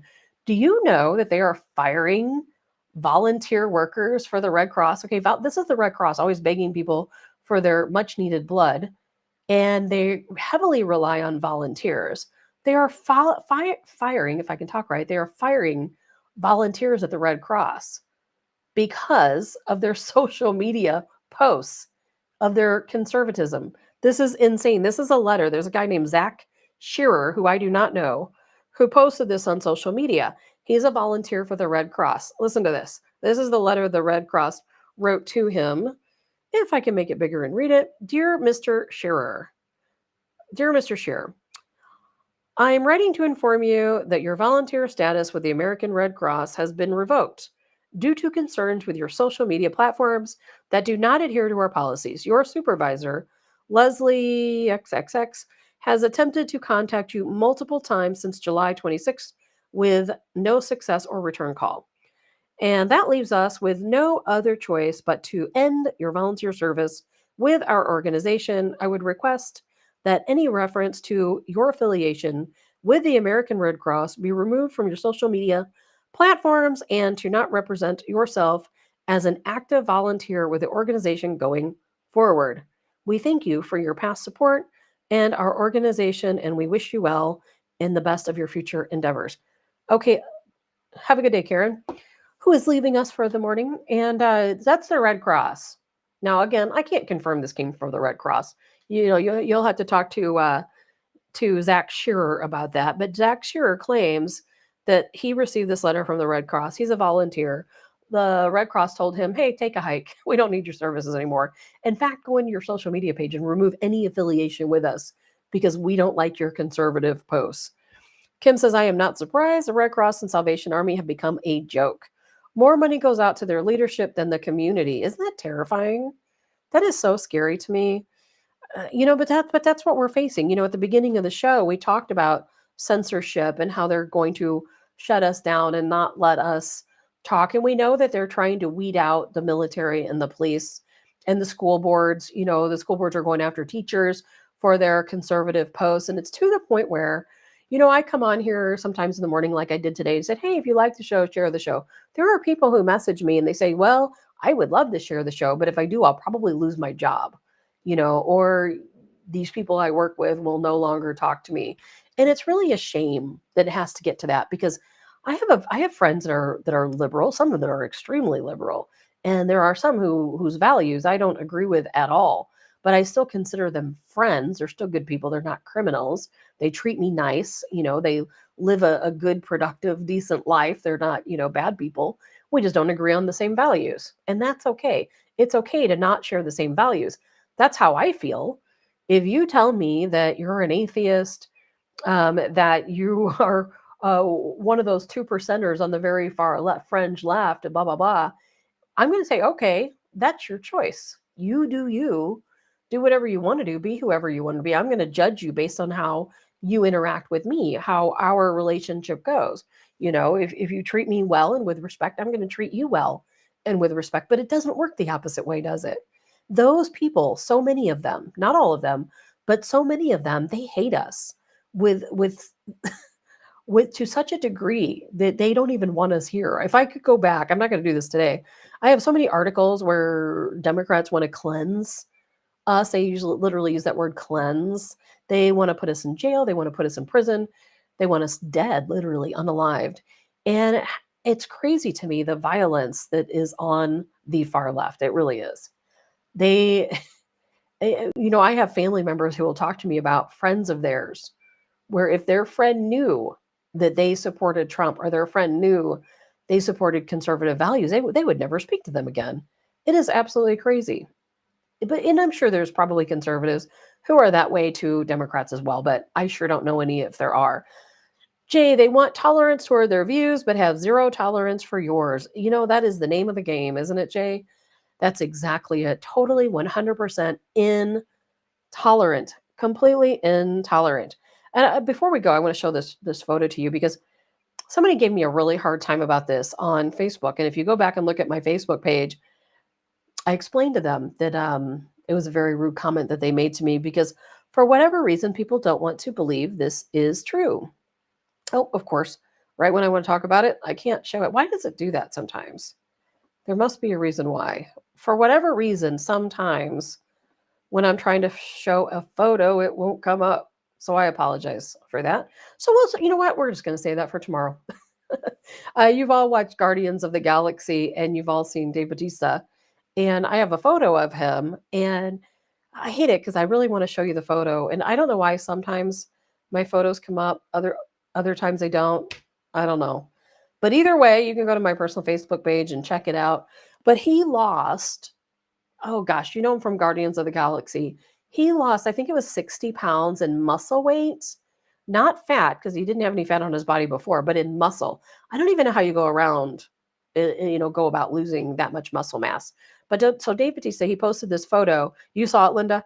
And in this photo, I posted it because I wasn't commenting about his weight loss. So even though it was a really weird thing to see him go from this great big muscular guy down to this, fairly thin looking man. And I wasn't even really commenting that. What I was commenting too is that you can tell he's gone full woke.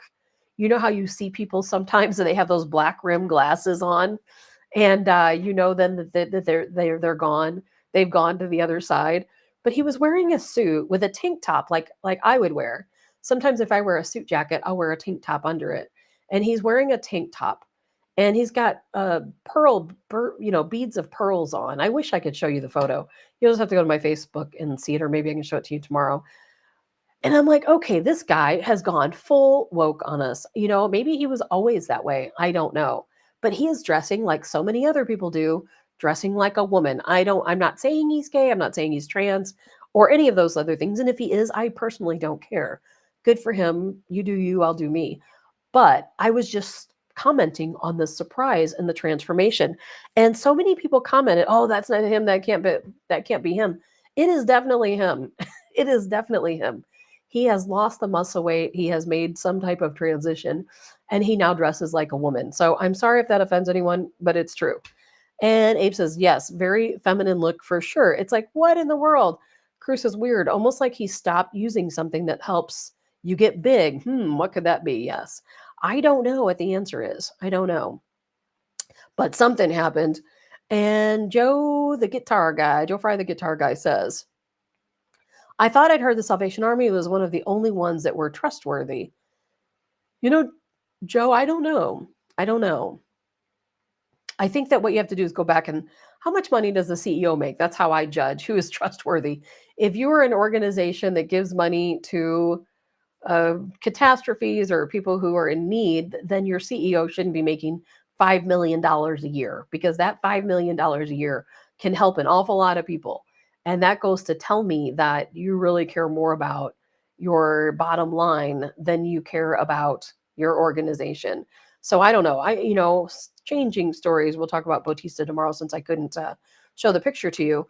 You have to be very careful, with these different charitable organizations. I learned the hard way many years ago, and I know the policy is still the same. I had all of these clothing items, all these different things that I gave to Goodwill. I was moving and I was cleaning out closets, and I had some really nice things. Some of these clothing items were never worn.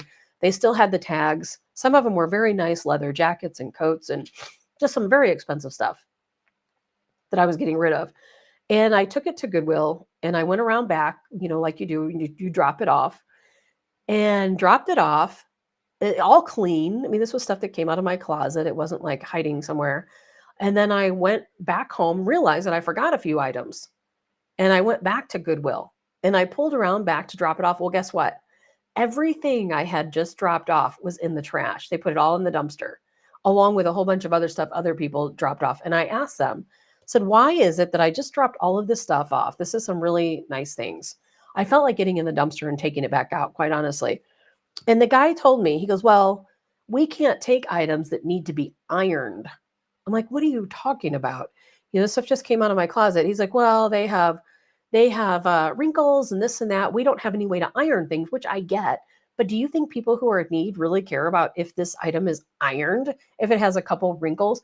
They threw all of that stuff away, all of it, everything of my stuff and other people's stuff. I was furious. And since that day, I will never give $1, one item to Goodwill. I will not do it. And not only that, but a lot of these organizations, when you do give them things, the employees go through it first. If there's anything good in there, they go through and they take it first. A lot of that stuff never makes it out to the people who are really in need, unfortunately. Abe, nope. Salvation Army is one of the worst. They've been on the news for luxuries homes. They own their executives. Yes, they do. And there are so many of them, Abe, so many of them that are exact same way. I am not giving them one penny. Kim says exactly. They get creased, cramming them in the racks. Yes, but you know what? People will still buy them, won't they? Somebody, and not only that, but I'm kind of against these places anyway that sell your stuff. If I have stuff to give away, I'm going to take it and give it to the people who need it. That's what I'm going to do.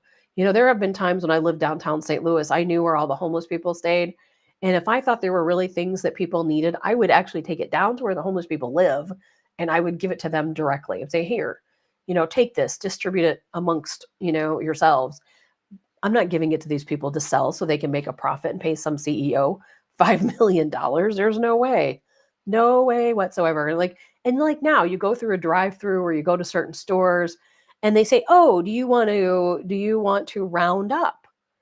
Let's say for Ronald McDonald House, do you want to round up for children with disabilities or for Rankin Jordan or for St. Jude or all these other places? And, I usually do because I feel too guilty not to. But I also know how much of that money is actually going to these organizations. Probably very little. I read one time, and I don't want to quote who it is because I don't recall, and I don't want to give the wrong name. It was either Goodwill or Salvation Army. It was I think it was Salvation Army, where they said for every dollar you donate, only 10 cents of that dollar goes to the people in need. The rest all goes to paying marketing costs, paying executives, paying employees, and all this other stuff. They're a corporation. And they say, oh, we're nonprofit. They're not nonprofit. This money, they are a corporation. Don't listen to these people. Give the money to the people who need it. Margie says, try the old folk place. Absolutely, Margie. Absolutely.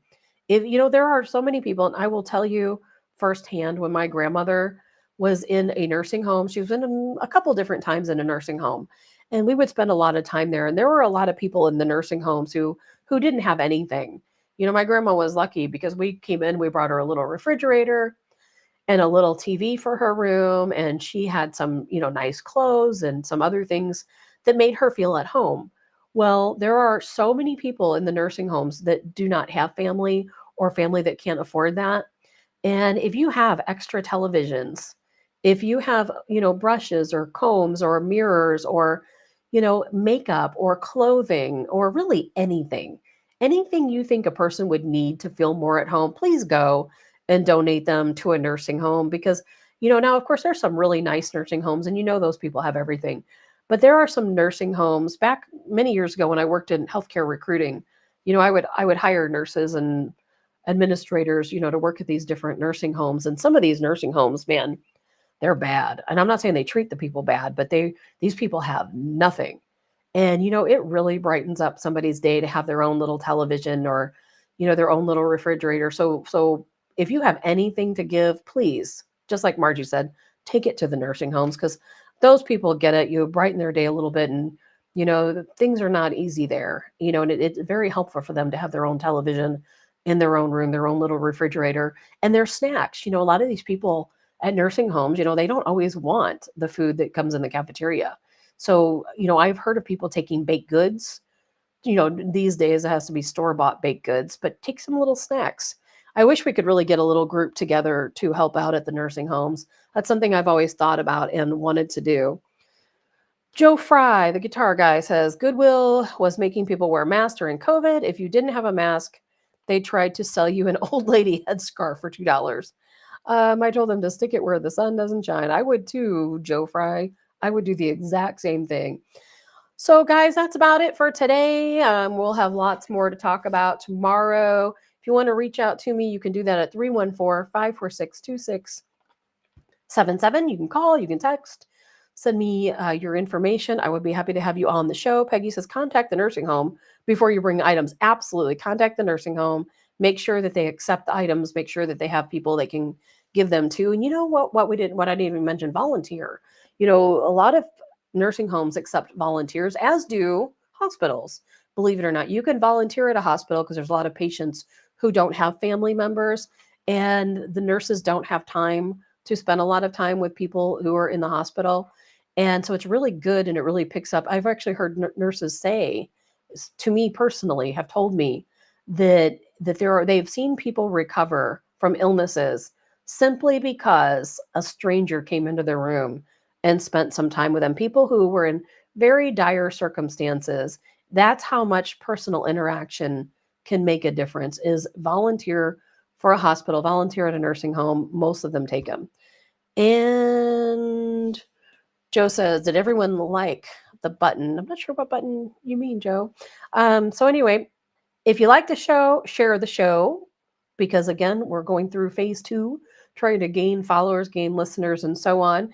And you're not going to get in trouble. My profile is still recommendable. So if you're on Facebook, they're not going to jail you for sharing my show.